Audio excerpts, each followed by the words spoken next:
स्वागत है आप सभी का मेरे YouTube चैनल बायो बीइंग्स में। ये मेरे बारे में कुछ इन्फॉर्मेशन है, आप चाहे तो देख सकते हैं। आज हम शुरुआत करने वाले हैं biology from basics to advance class 9 onwards से। टॉपिक है the fundamental unit of life. तो चलिए दोस्तों शुरुआत करते हैं इंट्रोडक्शन से। तो रॉबर्ट हुक वो पहले इंसान थे जिन्होंने सेल को ऑब्ज़र्व किया था। उन्होंने सेल्स को ऑब्ज़र्व किया था एक कॉर्क के अंदर।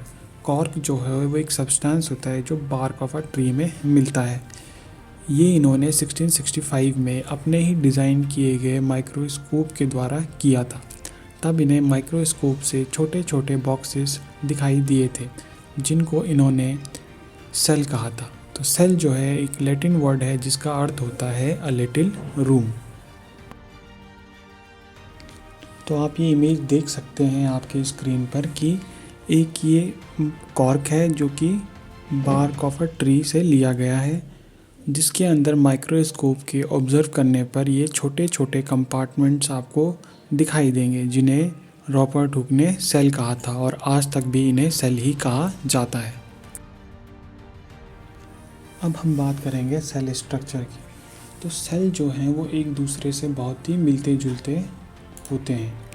फॉर एग्ज़ाम्पल अगर हम एक अनियन बल्ब लें और उसको पील करें और उसको माइक्रोस्कोप में देखेंगे तो आपको छोटे छोटे कंपार्टमेंट्स दिखाई देंगे जो कि बाद में एक ग्रुप में फॉर्म होते हैं और पूरा स्ट्रक्चर बनाते हैं।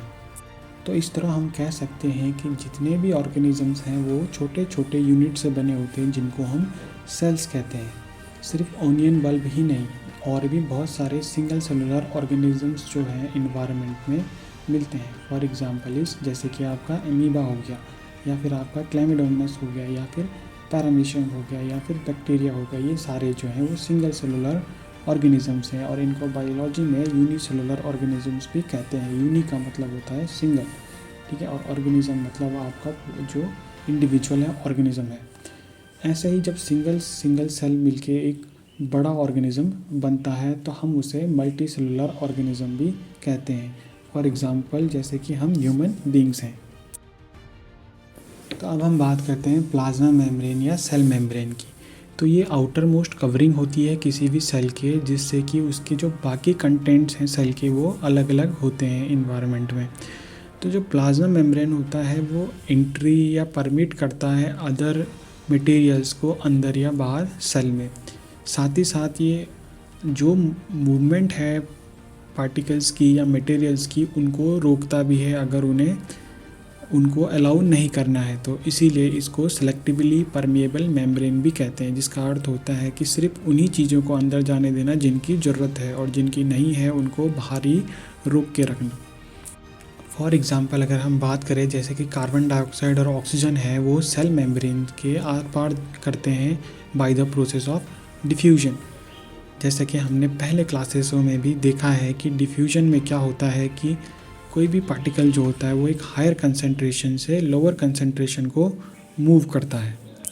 इसी सिमिलर तरह का एक्शन तब भी देखने को मिलता है कि जैसे जब CO2 प्रोड्यूस किया जाता है सेल्स के थ्रू, जो कि एक सेलुलर वेस्ट है, उसको बाहर करना होता है, और ऑक्सीजन जो कि नीड होता है सेल्स का उनको अंदर आने को परमिट किया जाता है सेल मेम्ब्रेन द्वारा।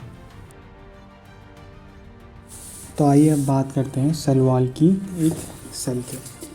तो in particularly in plant cell में जो होता है एक आउटर कवरिंग होती है प्लाज्मा मेम्ब्रेन के साथ साथ, जिसको हम सेल वॉल कहते हैं, और ये जो मेनली है वो एक सेलुलोज का बना होता है। अब एक बहुत ही फ्रिक्वेंट टर्म है जो सेल वॉल्स के साथ यूज़ होता है वो है प्लाज्मोलिसिस। अब ये प्लाज्मोलिसिस क्या होता है?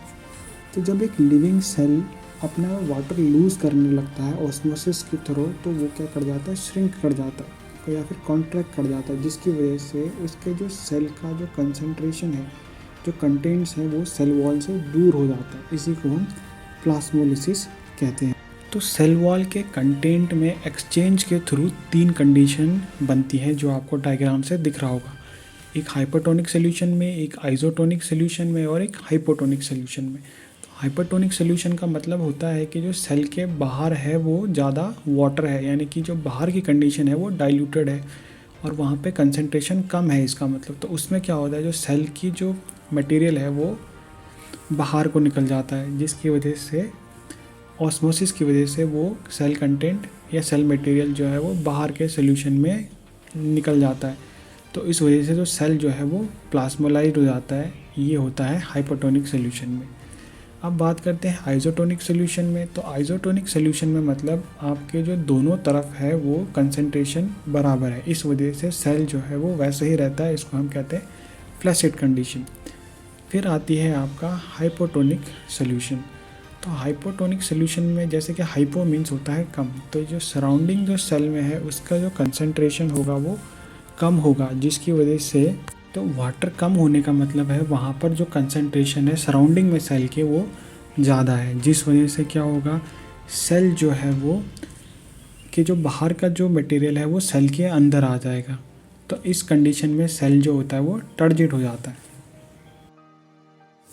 तो प्लाज्मोलिसिस को और अच्छे से समझने के लिए पहले हमें ये समझना होगा कि क्या डिफरेंस होता है डिफ्यूजन और ऑस्मोसिस के बीच में। तो डिफ्यूजन में क्या होता है, जो पार्टिकल्स वो मूव करते हैं एक एरिया हायर कंसंट्रेशन एक लोअर कंसंट्रेशन की तरफ में तब तक जब तक कि दोनों के बीच में इक्विलिब्रियम स्टैब्लिश ना हो जाए, मतलब दोनों में समानता ना आ जाए दोनों तरफ में। और ऑस्मोसिस में क्या होता है कि एक सेमी परमेबल मेम्ब्रेन मौजूद होता है और ये जो है वो सिर्फ सॉल्वेंट मॉलिक्यूल्स यानी कि लिक्विड मॉलिक्यूल्स को ही मूव करने को अलाउड करता है, जो कि मेन डिफरेंस है डिफ्यूजन और ऑस्मोसिस के बीच में। बाकी दोनों में ही जो है वो इक्वलाइजेशन या इक्विलिब्रियम कंडीशन लानी होती है।